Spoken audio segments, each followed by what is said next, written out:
आगे पढ़ते हैं डिज़ाइन टैब।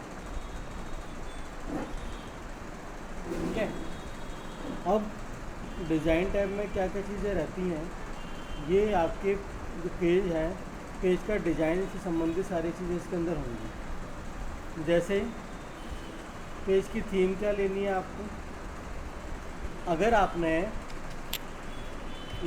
इंसर्ट में से कोई पेज ले रखा है पहले से, या आपने बैकग्राउंड सेटिंग वगैरह करके रखी है आपने पहले से, तो इसमें आप चेंज कर सकते हो इस थीम में।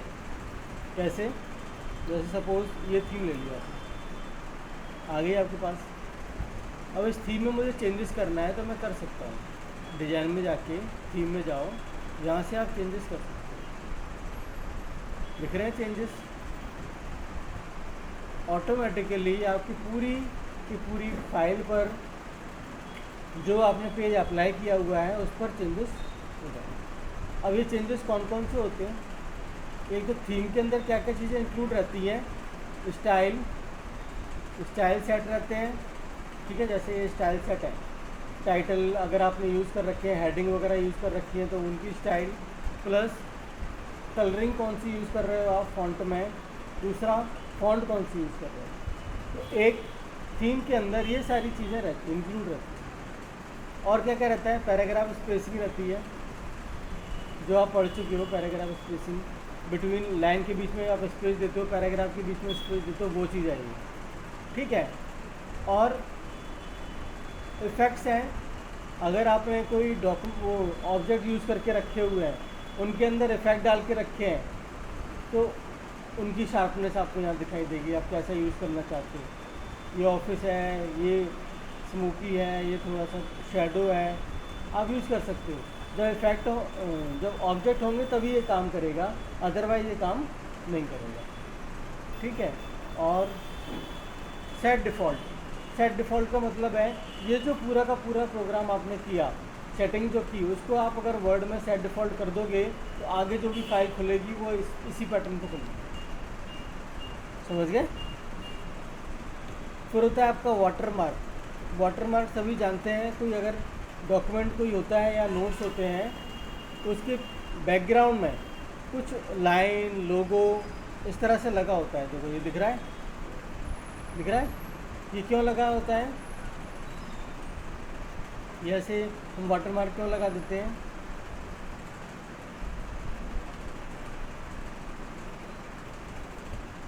डॉक्यूमेंट की कॉपीराइट के लिए, कि हमारे डॉक्यूमेंट में से कोई कॉपी ना कर ले, हमारे डॉक्यूमेंट को कोई कॉपी ना कर ले, या हमारे डॉक्यूमेंट को कोई अदर पर्सन यूज़ ना कर ले, यूज़ करेगा लेकिन हमारा वाटरमार्क उसके अंदर लगा हुआ आएगा। ठीक है, जब हम इसकी PDF बनाएंगे तो उसमें वाटरमार्क लगेगा और सामने वाले व्यक्ति वाटरमार्क नहीं हटा सकता। ठीक है, अगर आपने वर्ड की फ़ाइल बनाई है और वर्ड की फ़ाइल को ही पब्लिश कर दिया तो उसमें से वाटरमार्क हट जाएगा। क्यों? क्योंकि जब डाउनलोड होगी तो वर्ड की फाइल ही होगी और उसमें एडिट भी हो जाएगा। लेकिन जो डॉक्यूमेंट फाइल होती है, PDF फाइल होती है, उसके अंदर एडिट नहीं होता है। ठीक है, तो ये ड्राफ्ट कैसे लगेगा, क्लिक करो जैसे इसके अंदर कॉन्फिडेंशियल ऐसे लिखा हुआ आएगा, डू नॉट कॉपी अगर आपको लिखना है तो ऐसे लिखा हुआ आएगा, और भी है देखो इसके अंदर डू नॉट कॉपी ऐसे लिखा हुआ है, तो ऐसा मुझे लिखना आएगा।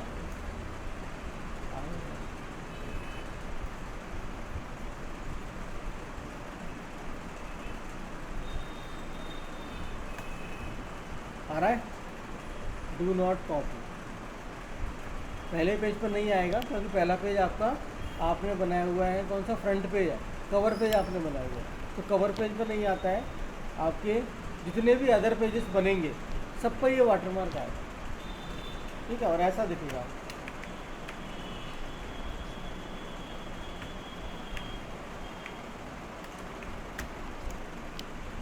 ऐसे दिखता है पीछे बैकग्राउंड में, दिख रहा है कि नहीं, दिख रहा है। तो अब यहाँ पे लिखा हुआ है डू नॉट कॉपी।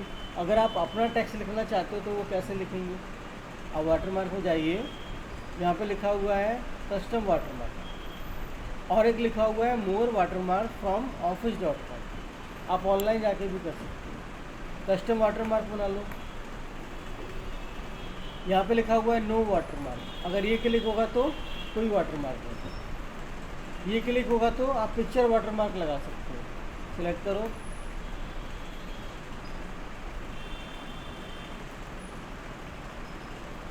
कोई भी पिक्चर सेलेक्ट कर लो जो आपके कंप्यूटर में हो। कंप्यूटर में तो नहीं है, ऑनलाइन ले लो।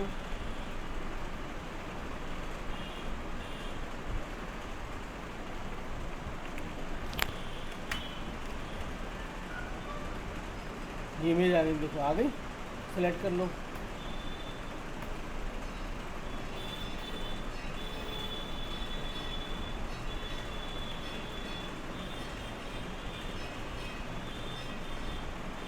वाटरमार्क जो भी आएगा वो भी आपका थोड़ा सा हल्का ही आएगा, डार्क वाटरमार्क कभी नहीं आएगा, आपको ये ध्यान रखना। क्यों? डार्क वाटरमार्क अगर आएगा तो वो आपका पेज का ऊपर का जो मैटर है वो उसमें दब जाएगा फिर, अगर डार्क आप लोगे तो, समझ गए? इसलिए वाटरमार्क हमेशा हल्का ही आएगा। इसके बाद आता है आपका टेक्स्ट वाटरमार्क। ये इसकी स्केल है, आपकी जो पिक्चर की है स्केल है, कितना परसेंट आप उसको चाहते हो। ठीक है, अभी जो स्केल चल रही थी वो ऑटो चल रही है, यानी पूरे पेज में दिखाई दे रहा है। आप इसको कम कर दो कम हो जाएगा ये, जैसे मैंने 100 कर दिया, अप्लाई कर दिया।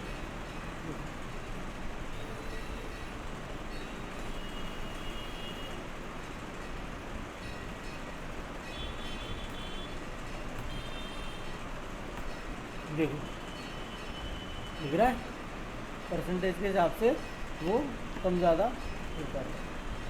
कस्टम वाटर में एक और है टेक्स्ट वाटर मार्क, अपने यहाँ पे कुछ भी लिख दो, ठीक है।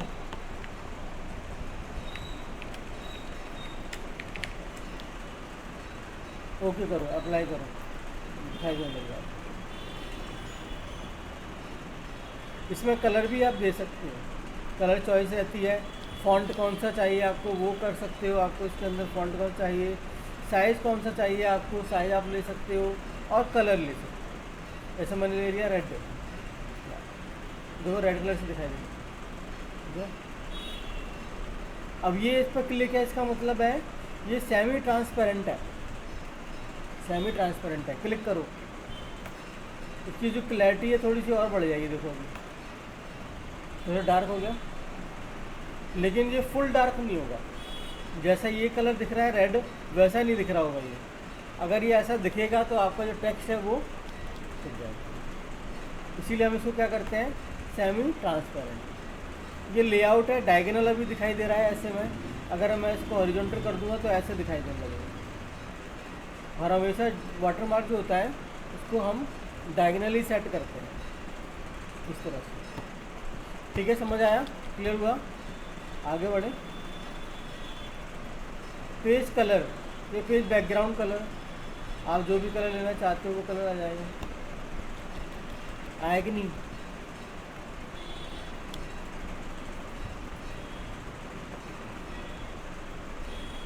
मोर कलर्स के ऑप्शन आपके पास में दिए हुए हैं, मोर कलर्स ले लो, आप अपना खुद का कलर बना लो आप, ठीक है। और भी है इसके अंदर, फिल इफेक्ट दिए हुए हैं कुछ।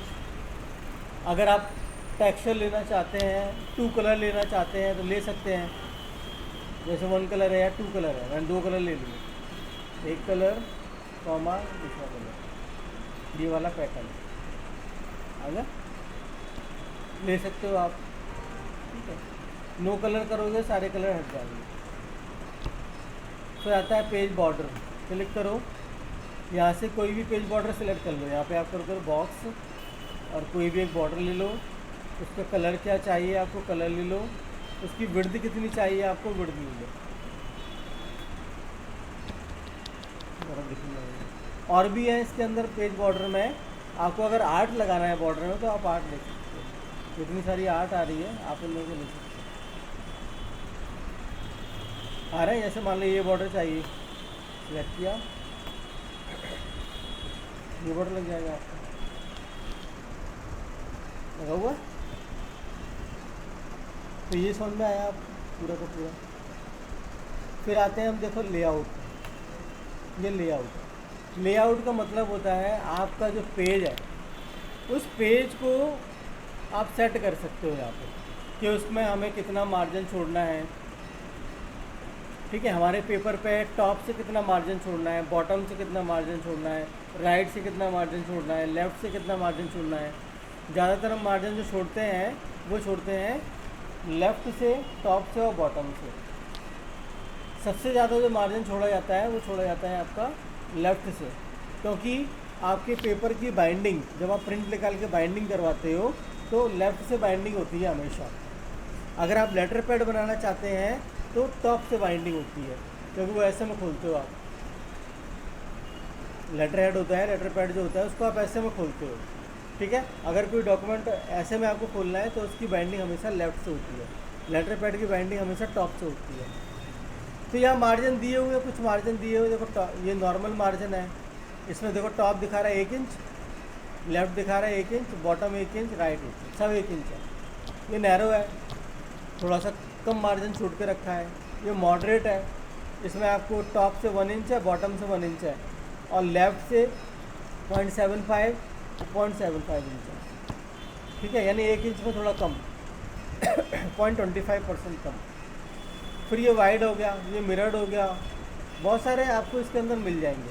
अगर आप खुद का चाहते हैं तो कस्टम मार्जिन में चले जाए, दिख रहा है कस्टम मार्जिन, क्लिक करो, यहाँ से आप सेट कर low margin top, margin bottom, margin inside, margin outside, और आपका गटर मार्जिन। ये गटर मार्जिन होता है बाइंडिंग के लिए। इसके लिए जैसे अभी मैं इसको छोड़ूंगा ना, यहाँ पे देखना आप इफेक्ट चालू हो जाएगा, यहाँ देखना, यहाँ पे हो रहा है, ये देखो, ये आपका गटर मार्जिन है। ठीक है, समझ आया कि नहीं समझ में आया? आया ना? तो इस तरह से हम मार्जिन सेट कर सकते हैं। पेपर का ओरिएंटेशन कैसा रखना है आपको, लैंडस्केप या पोर्ट्रेट, या तो आप ऐसे में प्रिंट करोगे या ऐसे में प्रिंट करोगे।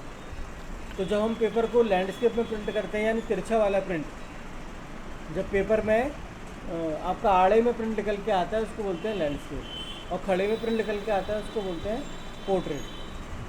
ठीक है, जो लैंडस्केप होता है उसमें पेज की लंबाई कम होती है, चौड़ाई ज़्यादा होती है, और जो पोर्ट्रेट होता है उसमें पेज की चौड़ाई कम होती है, लंबाई ज़्यादा है।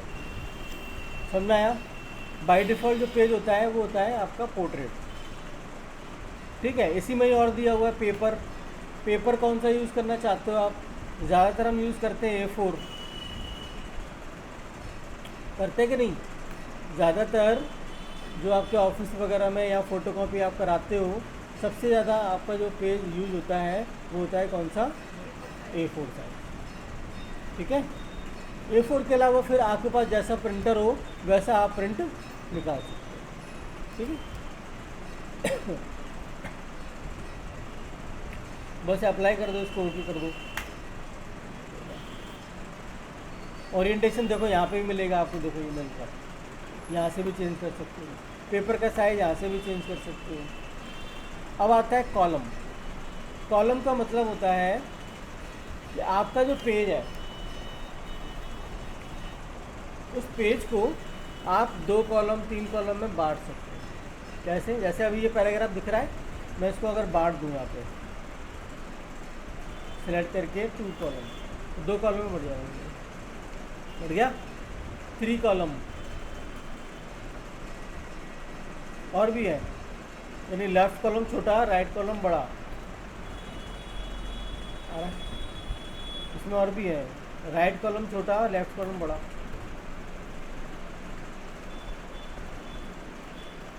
अच्छा, इसमें मार्जिन छूट गया।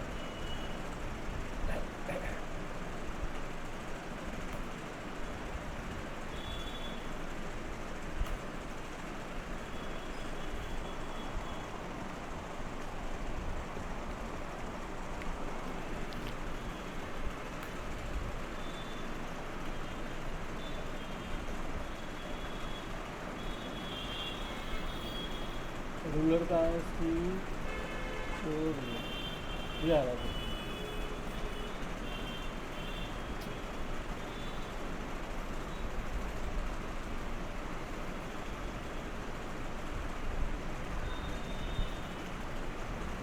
ये इसकी रूलर है, रूलर पे से हम क्या कर रहे हैं, इसको कम ज़्यादा कर रहे हैं।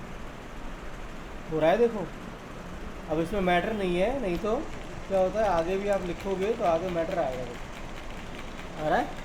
ये दूसरा कॉलम है, दूसरा कॉलम छोटा है, पहला कॉलम बड़ा है। आप अपनी मर्ज़ी के मुताबिक भी कर सकते हो इसके अंदर, जैसे कॉलम में गए, यहाँ पे मोर कॉलम में गए और यहाँ से भी कर सकते हो। ठीक है, how many column do you want, आप यहाँ कॉलम की संख्या भी दे सकते हो। ठीक है,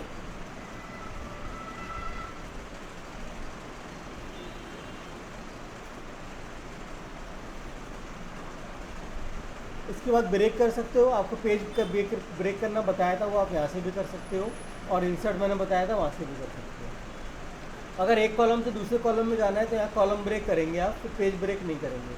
अगर आप पेज ब्रेक करते हो तो आप नए पेज में पहुँच जाते हो। कॉलम ब्रेक करोगे और आपके कॉलम बने हुए हैं पहले से, तो एक कॉलम से हम दूसरे कॉलम में चले जाते हैं। ठीक है, टेक्स्ट रैपिंग ब्रेक कर सकते हो आप, अगर आपको टेक्स्ट रैपिंग करना है। टेक्स्ट रैपिंग का मतलब होता है कि जो आपका पैराग्राफ है वो आपकी विंडो में रैप रहता है।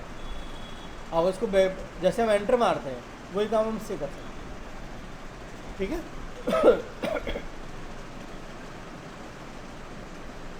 फिर होता है अगर आप हर लाइन की नंबरिंग चाहते हो क्या, जैसे आप कुछ लिख रहे हैं पैराग्राफ, आप चाहते हो सारे पैराग्राफ की लाइनिंग आए, तो आप यहाँ पे कंटिन्यू पे क्लिक करो, जो भी लिखा जाएगा उसमें लाइनिंग आएगी। देखो इक्वल्स टू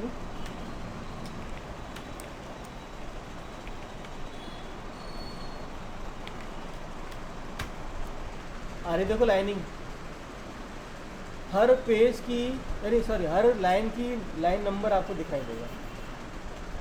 दिख रहा है कि नहीं? और भी है इसमें अंदर ऑप्शन, रीस्टार्ट ईच पेज, हर पेज से नया नंबर स्टार्ट करो। रीस्टार्ट ईच सेक्शन, हर सेक्शन से नया स्टार्ट करो। ठीक है, सप्रेस और करंट पैराग्राफ, यानी करंट पैराग्राफ से स्टार्ट कर दो, इस तरह से लिखा हुआ। तो आप जहाँ से चाहते हैं वहाँ से हटा दो, यानी सप्रेस कर दो, यहाँ से हट जाएगा वो, आगे से जो भी है वहाँ से शुरू हो जाएगा। ठीक है, समझ आया? फिर होता है आपका हाइफन। हाइफन किसे कहते हैं पता होगा तुम लोग को, क्या होता है हाइफन? बताओ। हाइफन कहते हैं जब हम कुछ लिख रहे होते हैं और एंड ऑफ द लाइन हम हैं और हमारा कुछ जो लिखा हुआ है, वो जो वर्ड है वो बड़ा है, तो हम क्या करते हैं, एक डैश लगाते हैं, एक डैश लगाते हैं और अगली लाइन से लिखना स्टार्ट करते हैं। यही करते हैं कि नहीं करते? ऐसा स्पेस बचाने के लिए करते हैं ना। नहीं तो हम क्या करेंगे, पैराग्राफ अगर वो नहीं आ पा रहा तो हम उसको क्या करेंगे, नई लाइन से लिखना स्टार्ट करते हैं। यही करते हैं ना, उसमें फिर वो वहाँ गैप दिखेगा आपको, वो अच्छा नहीं दिखेगा आपका प्रिंट में। इसलिए हम क्या करते हैं, यहाँ पे हाइफन लगाते हैं। क्लिक करो ऑटोमेटिक, तो ऑटोमेटिक आपके उसमें हाइफन लग जाते हैं। देखो ये लग गया, डॉक्यूमेंट में लग गया, देखो यहाँ लगाया कि नहीं? ये लगाया, नीचे भी लगा होगा, देखो कहीं ये लगाया, पिक्चर में लगा हुआ है, लगाए। अगर मैं हाइफन नहीं लगाऊं तो ये आगे पीछे सेट हो जाएंगे कहीं ना कहीं। देखो पिक्चर नीचे आ रहा होगा, तो नीचे आ गया, अगली लाइन में आ गया। तो हाइफनेशन करने से क्या होता है कि हमारा जो टेक्स्ट है वो थोड़ा सा श्रिंक होता है और पेज पर जो स्पेस है वो थोड़ा सा कंप्रेस हो जाता है। ठीक है, हाइफनेशन लगाने से। तो आप इसको ऑटोमेटिक कर सकते हो, क्लिक करो ऑटोमेटिक। हाइफनेशन की प्रॉपर्टी भी दी हुई है इसके अंदर, हाइफनेशन के ऑप्शन, कैसे हाइफनेशन लगाना है। तो हम ज़्यादातर इसको क्या करते हैं, ऑटोमेटिक कर लेते हैं। यहाँ क्लिक हटाओगे, यहाँ पे नो लिमिट कर दिया आपने, लिमिट हाइफनेशन 2 आप लगा सकते हो, नो लिमिट 1 कर दो, 2 कर दो, 3 कर दो, कितने हाइफनेशन लगा देंगे उतने ही लगेंगे यहाँ पे। तो ज़्यादातर हम क्या करते हैं, उसको ऑटोमेटिक कर देते हैं कि अपने आप पैराग्राफ में लगाओ। ये इंडेंटेशन है। इंडेंटेशन का मतलब होता है कि आपका जो पैराग्राफ है तो वो रूलर के ऊपर डिपेंड करता है। ये रूलर में 2 इंडेंट होते हैं, एक टॉप इंडेंट एक बॉटम इंडेंट। बॉटम इंडेंट होता है पैराग्राफ की पहली लाइन को छोड़ के बाकी जो लाइनें होती हैं उनको खिसकाता है, और टॉप वाला जो होता है वो पहली लाइन को मूव करता है। दोनों अगर आपको मूव कराने हैं तो आप बीच में आइए, यहाँ सेलेक्ट करिए और दोनों को मूव कराइए। ये आप यहाँ से करिए, देखो दिख रहा है इंडेंटेशन, इसको बोलते हैं इंडेंटेशन। ठीक है, यहाँ से भी आप इंडेंटेशन कर सकते हो। ये राइट इंडेंट है, अभी हमने क्या किया, लेफ्ट इंडेंट है, ये राइट इंडेंट है, देखो राइट से कम करेंगे, हो रहा है कि नहीं। ये पैराग्राफ की स्पेसिंग है, ये बिफोर पैराग्राफ है, और इसके बाद आती है आफ्टर पैराग्राफ। ये आफ्टर पैराग्राफ, पैराग्राफ के पहले स्पेस देना और पैराग्राफ के बाद स्पेस देना, दोनों काम कर सकते हैं। अरेंज आप जानते हो, ये मैंने आपको इंसर्ट में ये जो टूल बताए थे तब बताया था।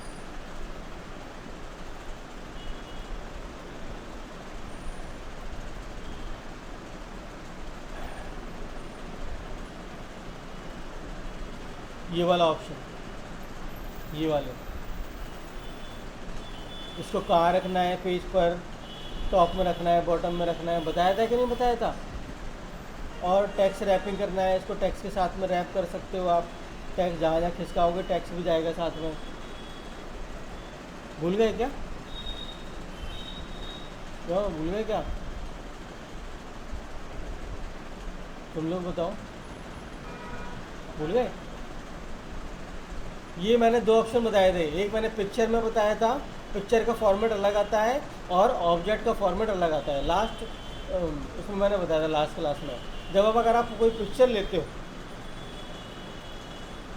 कोई अगर पिक्चर इंसर्ट करते हो तो पिक्चर के लिए अलग आता है।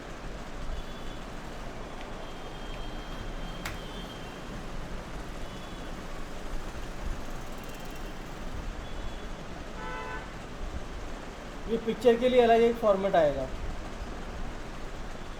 ये देखो ये फॉर्मेट आ रहा है, इसमें पिक्चर के काम होंगे, जैसे पीछे का बैकग्राउंड हटाना है। ये बताया था कि नहीं बताया था क्लास में, तुम नहीं आए थे क्यों।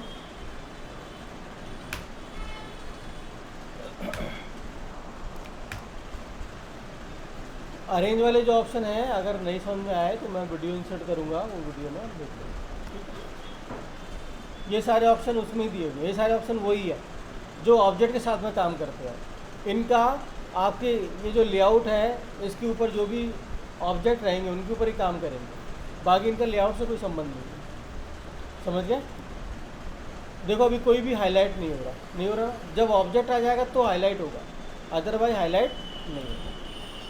समझ गए। जैसे मान लो इसमें आ रहा है, देखो टैक्स रैपिंग, ये स्टार बना हुआ आ रहा है।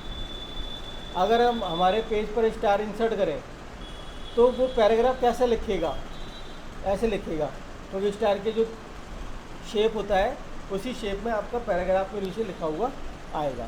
अगर हम कोई स्टार इंसर्ट करेंगे तब ऐसा होगा, अदरवाइज नहीं होगा।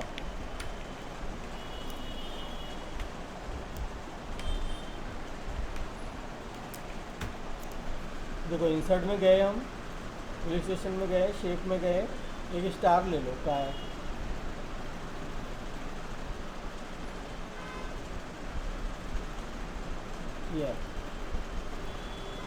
ये भी तो हमने बना दिया, ऊपर दिखाई दे रहा है आपको, दे रहा है कि नहीं। आप यहाँ पे जाओ अरेंज में, इसको रैप टेक्स्ट में जाओ, और एक तो इसको टाइट कर सकते हो आप, देखो ऐसा हो गया, दिख रहा है। तो जैसा स्टार है वैसा उसका पैराग्राफ का शेप भी हो गया आपका, आ रहा है कि नहीं आ रहा। तो ये ऑप्शन रहते हैं आप अरेंज में।